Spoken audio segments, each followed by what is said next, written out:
friends. How are you? Good. Hi. Hi. It's so great to see you both. Welcome to the Maker Monday segment for this House of Sass Magic. Thank you for having us. Of course, this is two of my fave peeps on the planet, Venessa and Perry, hailing all the way from British Columbia in the wee town of Salmo. How are you guys doing over there? Good. The sun is out today. It's super bright, and Perry is dying to get out on the ski hill. Yeah. Go be the mountain man that you are. Yeah.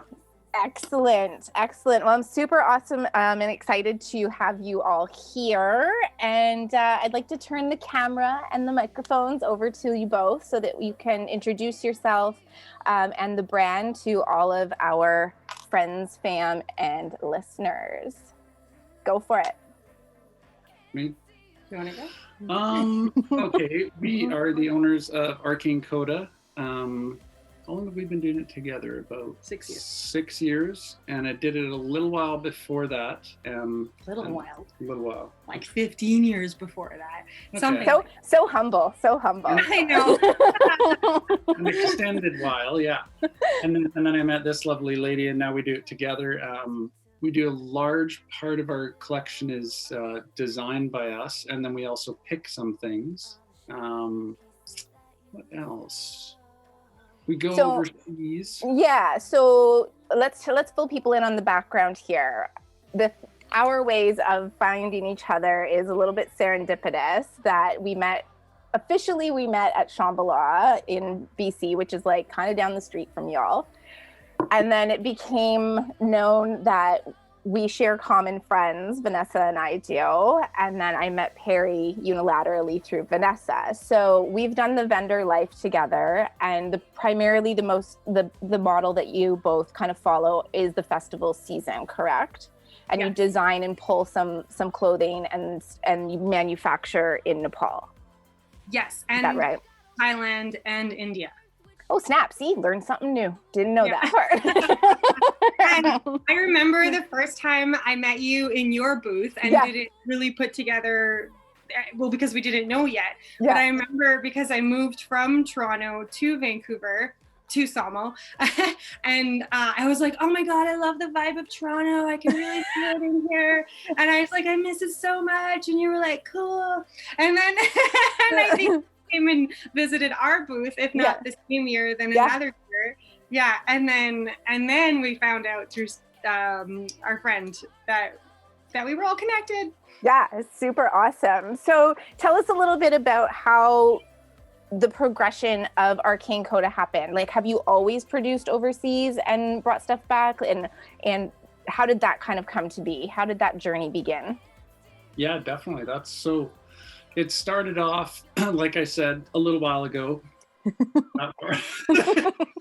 Time is a man-made constraint. Don't worry about it. Yeah. It started like with a big world trip, and then seeing interesting things and thinking, hey, why aren't these back here? And bringing some back and doing small markets and going, this is really fun, and this is more fun than what my normal job is. In fact, my normal job should just go away. And then, struggling through little markets and thinking, yeah, I can make a go at that. And then sometime later, still doing it, realizing being creative, playing music and woodwork and all kinds of different medium, realized that, like, why don't we design our own clothing? That would make more sense than only picking. So then I got into designing and picking some, and then now it's a lot more designing, and now they blended. And then I met this lovely lady, and now we do it together, and she's highly creative. Oh my God, I had no idea what I was getting involved in. When I met this guy, I was like, ooh, he's good looking. And then I was like, what is this business? Oh, he's such a hippie. And then you told your friends, you said, or do you feel safe he lives in his truck? No, I didn't say that. Someone said that to me. And I was like, oh, that's kind of cool. He's not like tied down somewhere. He's adventurous. He takes risks. And I thought, that's awesome. And then I was in Vancouver at the time and was like, well, I've always wanted to go to India. That sounds fun. And I'm not doing anything tomorrow. Pretty much. And then I got rid of a whole bunch of my stuff and hopped in the truck with him. And then next thing you know, I was going to music festivals and selling at music festivals. And next thing you know, I'm on a plane, and then another plane, and then in another and then suddenly I'm sitting on piles of fabric and going through crazy streets of India looking for buttons Zippers and saving Yeah. dogs, and it's been wild. And then I realized that, well, I've always loved fashion and clothing, and next thing you know, I'm helping with making clothing too, and that was pretty cool. Yeah. So 6 years have gone by. It was like blink, and No kidding. here we are. Yeah. It's amazing. I know. Time just goes when you're having fun, as they say. Yeah.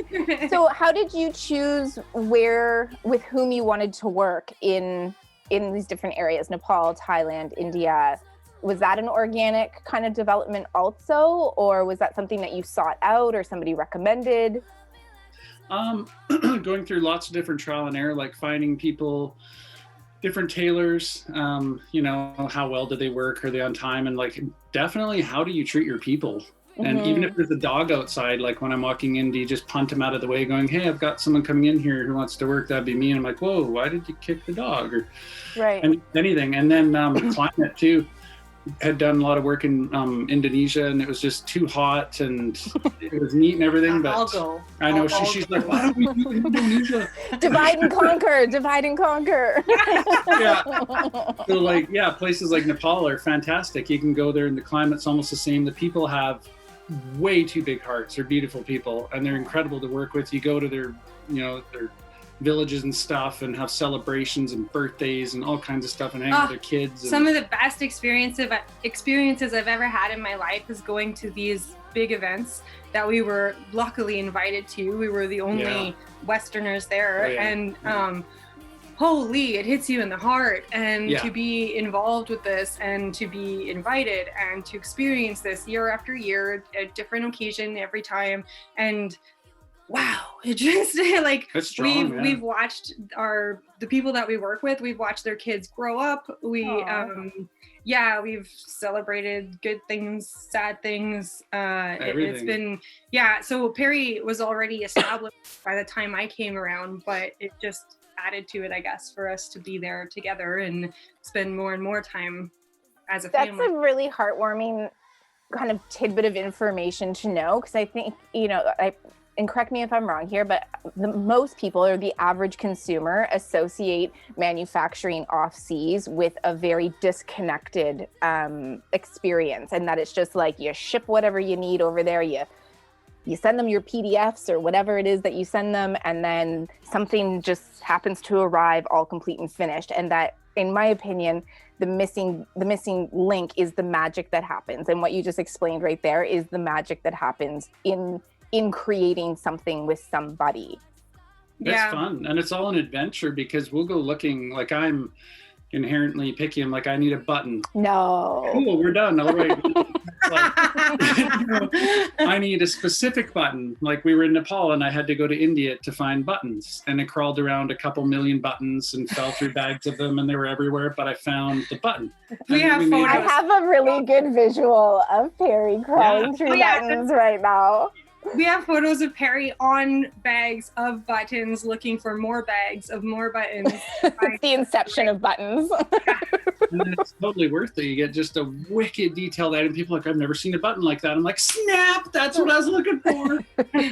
Yeah. Nailed it. But, right, so that disconnect is something we actually hear and see, though. Like, people think we do. I don't know what they think, but I think there's this idea that we just go there and say that, or right. something. I don't know, but we're definitely hands-on every step of the way. It's very personal. It's a common thing will be like, it must be really fun. And as soon as festival season ends, we know a lot of people that like want to take a break. We're getting on the plane as fast as you can. We've got new ideas. I'm still drawing some in the airport and on the plane, and we're figuring stuff out. And then you're running there, and you've got to hurry so that it can get going, so it's done in time to get back for the next season. Yeah. But the good thing is you get to hang out with the actual people. You're having a million chai tea, you're petting the dogs, the dog gets sick, you cry. And it's just like you're through the whole thing, part of it, instead of this disconnect where some middle man, woman, people are getting a huge chunk of the money, the producer getting nothing, and then they jack it up to us. I'm like, we don't need to do that, and you can make it happen. So we do everything. We broker it, we go find the thread, we find the zipper, it's really cool.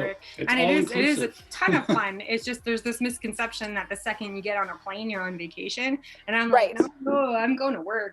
This is no, for sure. It's interesting because it's the same idea when friends and family are like, oh, like you sell all your stuff at festivals and you go to all these events. That's so fun. And I'm like, yes, it's fun, but it's also a fuck ton of work. Like, we're the first ones up, we're the last ones to sleep, and we're working the whole time in between, and I'm not discrediting or taking away from any of the fun experiences that happen.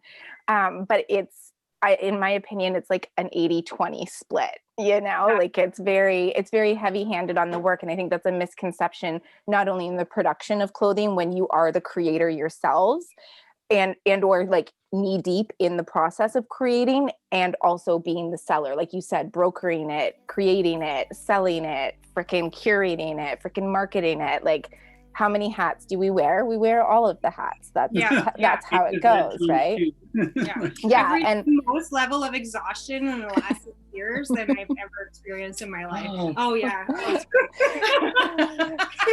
follow your dreams, they said. Great, they said, right? And it is great. It's just, there's, I think, this misconception, and maybe it goes hand in hand. And I don't know, maybe give me your feedback on what you think about this. Is like, it goes hand in hand with this idea, like you said, when, okay, so the festival season ends and some people like to take a break and they go home and put their feet up, and then somehow the product arrives via something or other, and then they go out and sell it. So the focus is on the end game versus all that gray area in between and the process in the journey, which is kind of ironic now that I'm thinking about it, that, we're taught in the messaging that we're given for so long is that it's about the journey. It's not about the destination. It's about enjoying, right? Yeah, but the focus is always on the end product, So, excuse me. So I forget my point and where I was going with that, but yeah.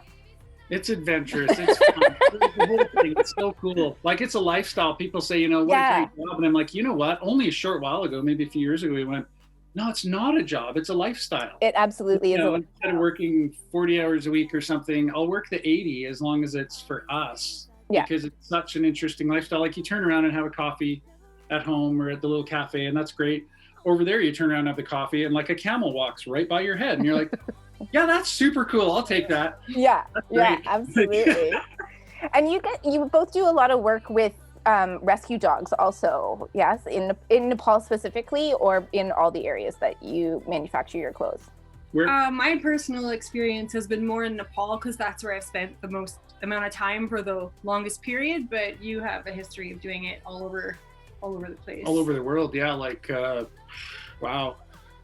Australia and Fiji and Indonesia and Thailand, India, Nepal. But like wherever we are, it's if there's an animal in need, then we help. And so that's how it just kind of, it's a whole other world. I've learned a lot. I've cried a lot. I've seen a lot now.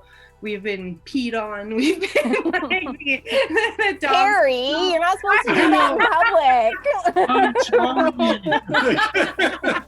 There was no toilet. They're adorable. Like these dogs, they really appreciate every little bit of love that you give them. One time, oh my God, the first time we went, I think Perry brought a duffel bag of treats just for dogs on the plane from here to there. And they were they're so used to street food or garbage that Perry was trying to feed them these treats. And really they were like, but aren't you going to pet me? Like they just, they want the love. Yeah. And that then, happens a lot. Yeah. And there's this misconception that street dogs are dirty and gross and all this stuff. And like, sure, wash your hands after, but I mean, they all need help. They need some love.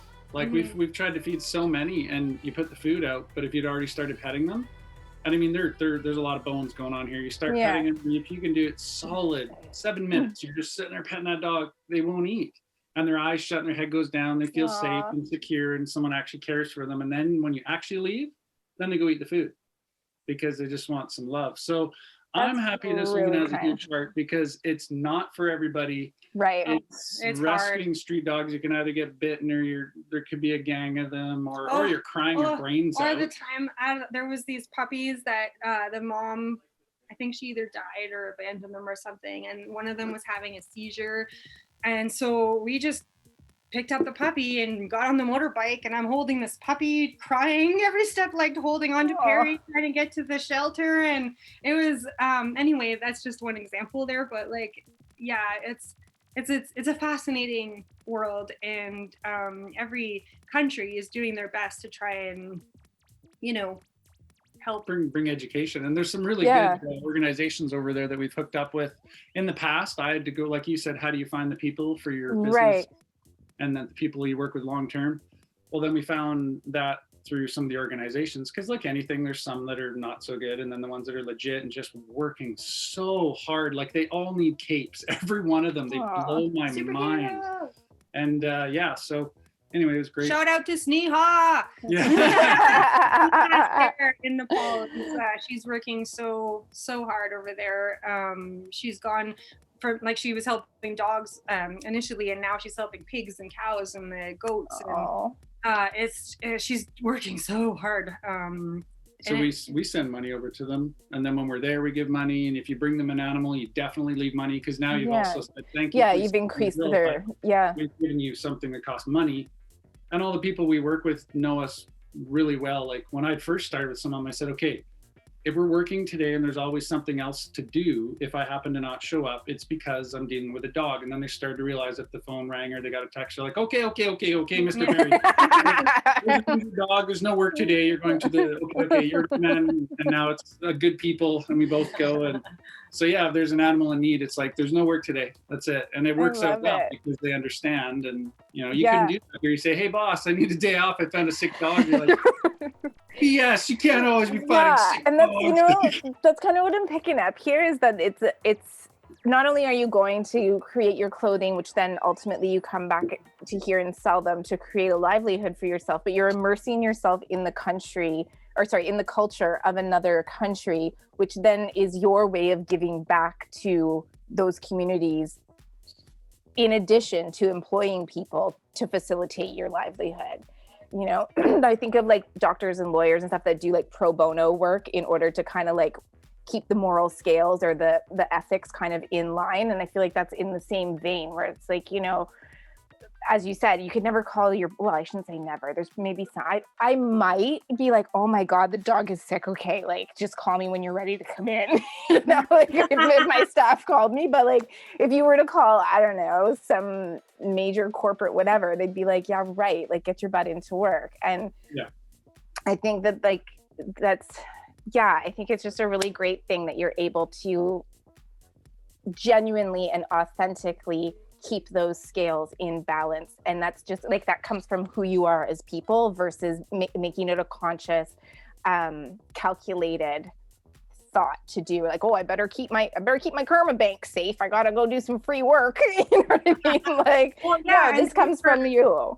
Thanks for that. Like it was funny, a couple of years ago, last year or the year before, I felt kind of silly that I hadn't thought about that, because we just do it. Like we just do the work, and then we do the helping, and then we do and then when we had to start, I guess, qualifying it for the online world, I was like, oh, wait a minute, we're like employing people. We're like, I'm contributing to a higher power here. Yeah. This is amazing. we're like, you know, putting a lot of money towards dogs and their well-being, and then a healthy, the animals being healthy actually helps the environment and the people as well, in a way that I don't know, we just do, and then realize the positive impact of it after, and then I felt good. And I was That's because you're a decent, amazing human being, you know, and there's no, what's the word? You're not looking for the pat on the back. You're not looking for the like hurrah and the likes or whatever. It's like you're honestly and truly connected to what you're doing. And I don't care what anybody says. Whoever's in charge of the interwebs can be mad at me for saying this, but that's more valuable than like a kabillion likes and whatever, in my opinion. It's true. it's true. So you kind of bring up an interesting point about the land of the interwebs, and like when you had to kind of quantify it and and put these things out into the online world. Us festival goers and festival fam, we're like the carnies of the festival world. It's a blast. Right? How has that been? How has that pivot? Or I hate the word pivot because all I can see is Ross from Friends trying to get the couch up the thing. We're like, pivot. But how have you found that redirect to the world of the online, other than a big pain in your ass? Yeah, it's been challenging. It's been a lot of work. It's been an adventure. It's like it's weird because on one hand, I like, contrary to a lot of people, I do actually like sitting at my desk and like clicking away and doing things. Do you push your glasses up and carry a briefcase every morning? I'm going to work now. I get my tea ready and then, get to work. But there's a lot to learn and I don't know it all. And we're such a small company that, we don't have a big team and it's a learning process just every step of the way. And we're doing our best, and we really appreciate the support that we have from every angle, whether it's been, you, yay, or, our customers from festivals that have looked for us and continue to support us. And then the other ones, we're like, where are you? We don't know how to find you. So. Yeah, it's been a little bit bananas. And I think our experiences are similar in the sense that it was never necessary to have a place for people to find us because we went to them, right? Like we just parked ourselves in front of however many thousands of people and we're like, ta-da, here we are. And they're like, hooray, here you are. And then to try and place yourself in front of kabillions of people where you have computers and I hate this word too, the algorithms that are trying to do whatever it is that they do. It's a little bit like throwing darts in the dark, and I'll let you know a little secret. Nobody knows all of it. Nobody knows, nobody has all the answers. But I don't know about you, but for me, the biggest kind of, aside from like the technical part of it, cause like whatever, that's like algorithms and timing and posting and whatever, that just gives me a bit of an aneurysm. But aside from all that part of it, I just miss the magic. I miss and the interactions. And like we've talked about this a number of times, somewhat half joking and somewhat half serious, when we come out of these experiences with so many stories and so many friends too. You make so many new relationships and connections, and it feels inauthentic, and maybe that's because we're of a different demographic than people who are like grew up in that world, and that's just part of their everyday life, and they don't know any different. But I really miss the magic, and I don't know about all y'all. Oh yeah. Like only in the go ahead. Oh, it's okay. Well, I figure in the last few weeks I've definitely you're coming up at the 1 year mark after we come home before, and then the 1 year went by, nothing happened, and then here we are. I'm going, wow, this is really weird. Like when you're saying the magic, the energy of big crowds, and the smell of some food over there, and just all the sounds, and man, cool. And it's not here, and the conversations, like you just said, I've had some of the best conversations in my life, hands down, at a festival. The most interesting people of every walk of life. It's so fascinating who goes there. And I also miss the feeling of people trying clothing on and just seeing how happy they are. Like, seeing what it evokes in them.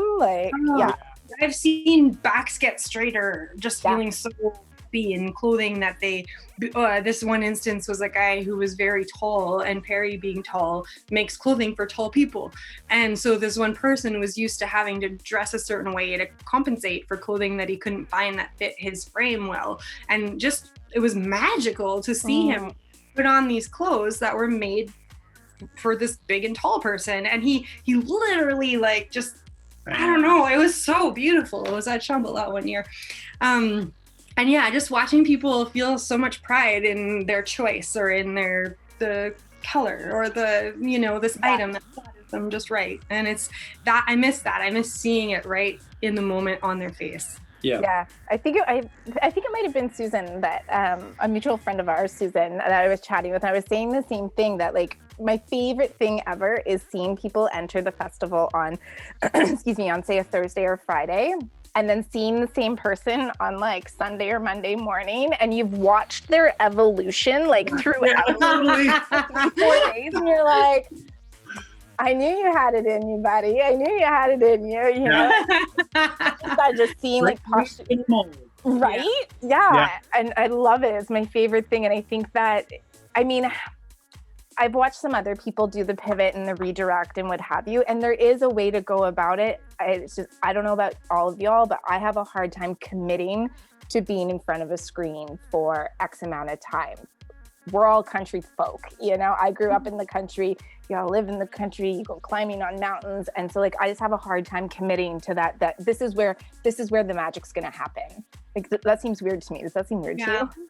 Yeah, like, I mean, like I said, I'm comfortable on the computer, but it's still this whole, like, you know, we have to figure out how to tell a story, or like, like the planning of certain things. I'm just still wrapping my little brain around it. And so your brain is not little. It's so funny, having worked like in a past life, I worked in the film industry, and like I you know, I've told Perry the story so many times. I would have 2 or 3 computers around me and schedule and like all these plans, and I knew what I was doing, and it was, let's do it, you know.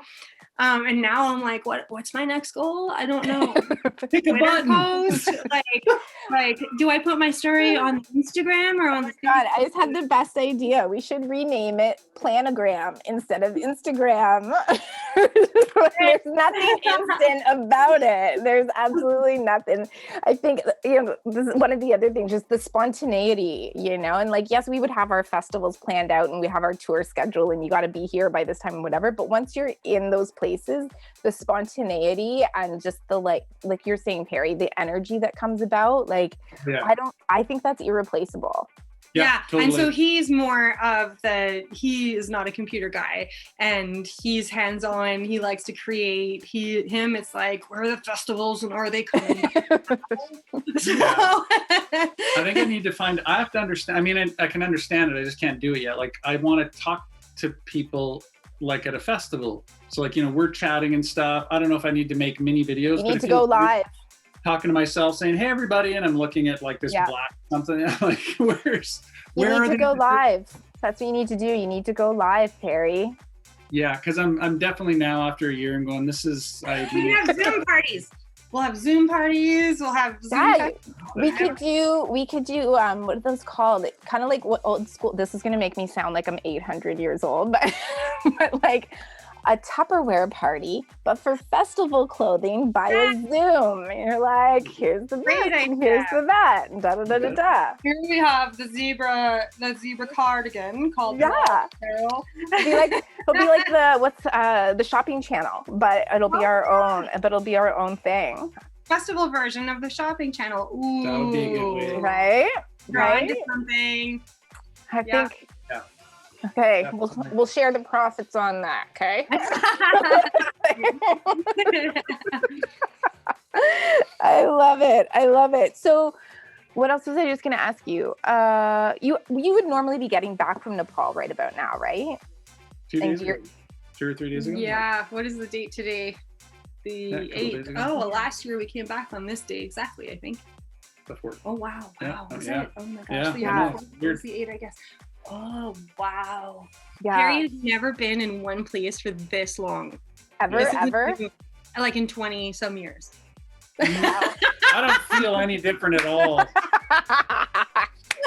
I'm proud of you, Perry. You made it. You've done a really good job. It's fun. Like there's no moss anywhere I go. It's like, wow, festival for 2 days. Brum, next festival. Whoosh, plane. Whoosh, hey, how's it going? Namaste. Let's work on some gear.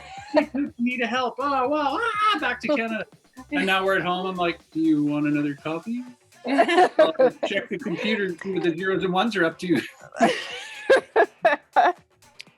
So is the plan to stay online for this? Because I know like festival season, so I don't know what's happening out west because I haven't paid super close attention to it, but like we're still in code black over here. So we're not doing anything. They recently canceled all city permits and such until July 1st, up to and including July 1st. So there ain't nothing happening here until it's then. It's impossible for them to plan in these. Yeah. Like, because yeah, how big these shows are. Totally. Get them rolling. So like, is your whole, is your whole roster like right now? Pretty much. Yeah. You know, there's some rumblings of a few things happening in the summer. I don't get how. Yeah. But, yeah. So yeah, we will stay online, probably forever now, and then hopefully in the future. Until the end of time. Until the end of time. Till dust. Until I guess, I don't know. We'll see. I don't know, Stacey. Yeah. We don't know. No, it's totally cool. Here I am thinking that you're like super clairvoyant or something and can predict the future for everybody and anybody that wants to attend a festival. Please tell us the way. It's been weird. Yeah. It's been weird. Yeah, we kind of have to also just roll with the punches and see. Yeah. So right now, getting online was actually like a vision that you had. Yeah. That's what I thought I was going to do when I joined him, take over the online world. Next thing you know. These things take time, Venessa. These things take time. Well, it's like we said, right? Like when you're in it and the schedule, I mean, we all know what the schedule is from once you're here and you're selling, and then your schedule when you're overseas. So like there's only so many hours in a day and there's only so much energy within one human being. So, and I don't know if this is a similar experience for you, but it was a weird kind of push where, like you said, it was something that we had always wanted to do also, was to have a stronger online presence and to have a stronger website and e-commerce and blah, blah, blah, blah, blah. And this was like, well, guess what, bitch? You're doing it right now. Exactly.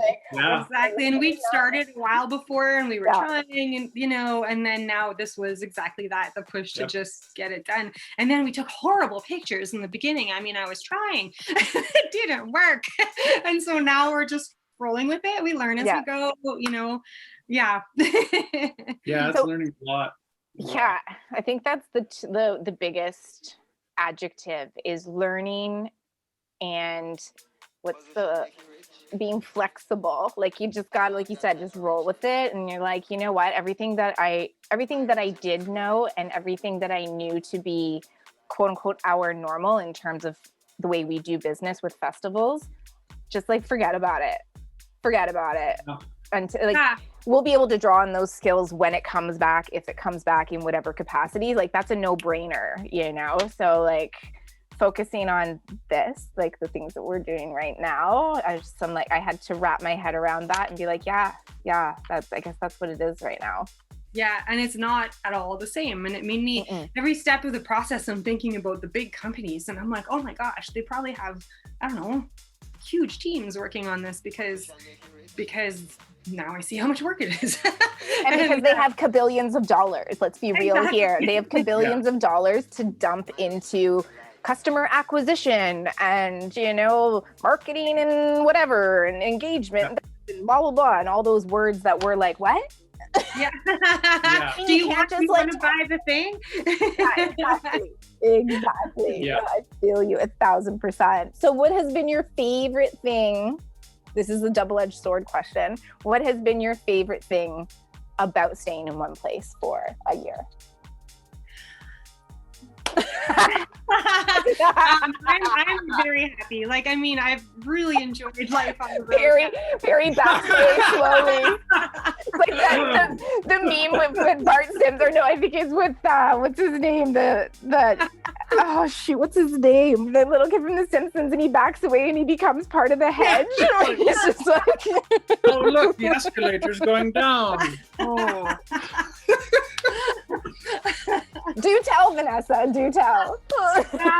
Well, like I say, I love the adventure part. It's been great, but I'm so happy to be home. And my favorite part is honestly just being able to work out again, because I love moving my body. I love dancing. And when we're traveling, I try to take dance classes when we go to different places, but you know, it's not the same as committing to something on a regular basis. And then riding our bikes and And then it's weird because like I miss the food from traveling because the food is so amazing. But I also like being home to prepare my own food at my own pace and what I want to eat. Like I find when I'm overseas, for some reason, I always really miss chicken salad. So random. It's so weird, but that's what I'm happy to be able to eat my chicken salad as I want it. Yeah, so that's my part, but I don't know. What about you? Huh. I can't wait for this answer. I gotta be honest. I can't wait. Come on, Barry, you can do it. I enjoy the things like getting more ski time in, more hiking in our area, definitely. And I play music, so actually going to my instruments, because otherwise I would practice or play in like Bangkok or he'll have like Nepal. his drumsticks on his knees, yeah. you know. And you can make it work. Like we've had fun with that actually, because you know there's music places to practice in different countries, and then you meet people in those musical circles, and it's fascinating. You do your dancing, but so now that we're home, yeah, you can do that. So being in the mountains, building a music room, which is amazing. That's awesome. Yeah. And being in the mountains, and yeah, I don't know, but knowing what it was every day is a bit weird. Yeah, I think my list, I'm actually really reaching right now. He's like, when are we going now? I know. There's a part of me, the sadistic part of me is like kind of enjoying watching you squirm with this because I know how much it hurts your soul. But the other part of me is like, dig deep, Perry. You can do it. There's positive in there. Deep, but it's such a shallow hole. It's so small. Okay. So now the tables will turn then. What has driven you the most bonkers about being in the same place for a year? Not much.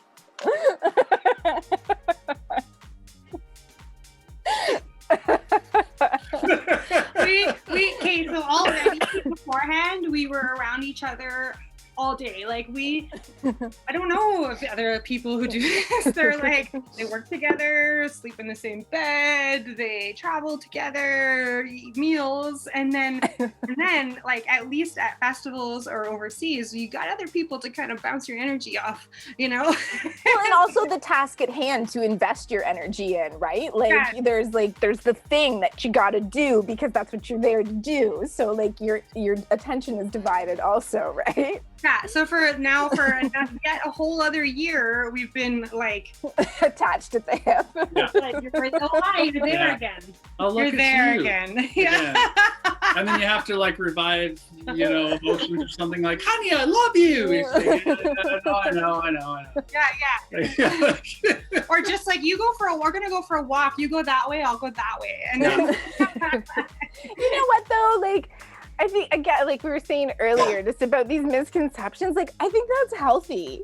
You know, like everybody needs their time and their space. And again, correct me if I'm wrong, I know for myself as a creative person, like you need that time to rejuvenate and like kind of like get back in touch with whatever it is that's going on in your own brain and just kind of process. But if like there's always something right here, it's like a fly. You're like just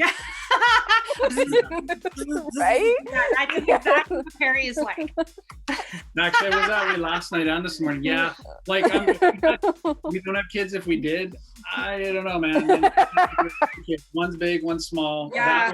That would be tough. Wow. Yeah. But no, the time is really, really appreciated when we give it to each other. I remember the first time I had to go away for a week or something, and it was the first time we had spent a week apart in I don't know how long, and it was weird. The first 2 days you're like, oh, where's my arm? You know, that's kind of what it feels like something's removed, and like, you know, it's good. We need that space. But yeah, that's been the most bonkers part of being home. What are you looking at? What? Oh yeah, nothing. It's no, but we did in the past too. We had fun. Like we would come back, and if there was a gap of time, or did I stay there? I can't remember. Did it several times. But anyway, we'd go on a motorbike trip or something way into the mountains, and if you know enough of the language, then you get way farther immersed in the culture. Right. Sleep in wherever, it doesn't matter. But it's cool that you'd have that time apart. It was so blissful. He was in the mountains with a buddy on a motorbike for like 2 months, I think. I was home. Oh, I remember that. Yeah. Oh, it was so nice. Oh. I was looking for petrol as it ran out of food and Oh my gosh. yeah. Oh, you two are the best. I miss you so much. We miss you too. It's so weird to think that another summer is going to go by and that the Shambhala crew isn't going to be here. Listen, depending on what happens, like if I don't have to like spend $1 billion to stay in some hotel somewhere because I traveled somewhere, then like I'm coming to see all y'all. Like it's happening. I can't, because same thing, Perry, like it's a misconception that people think that I enjoy just like being kind of doing what I do. No, I like going. I have had a very hard time sitting still during all of this. So I can totally relate. And I'm ready. I'm ready for something. Man. Like we can just make it up. I don't even care what it is. Let's just make it up and do it. Yeah.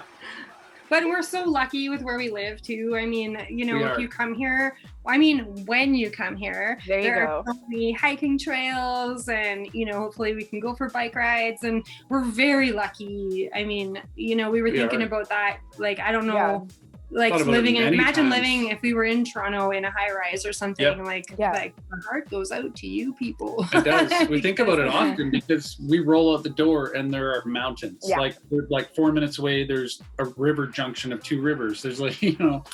It's pretty magical. Like legit. Well, I can't wait for it to happen.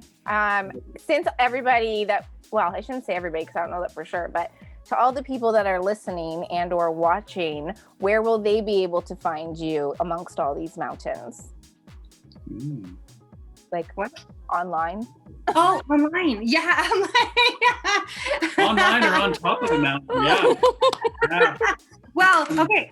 So we have our YouTube channel is starting. Yeah, you gotta so far because we haven't reached 100 followers in order to change the name. So let's change that. Everybody follow. That's on YouTube.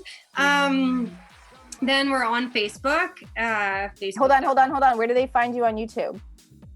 Oh, you have to Google it because you have to just Google Arcane Coda videos. There you go. Until we we need that 100 followers. And then we're on Instagram. Arcane Coda, Facebook, Arcane Coda, and then Twitter and Pinterest is Arcane Coda Line. Arcane Coda Line? Yeah. Oh. I know. Getting freaking fancy over there. They made me pick them And of course, your new website is? arcanecoda.com, ARCANECODA.com. And let me tell you, with my knowledge of the computer, it's online. It's online. It's in the computer. It's in the computer. I watched a show with a guy who he said it's in the files are in the computer. Just don't drop it. Yeah.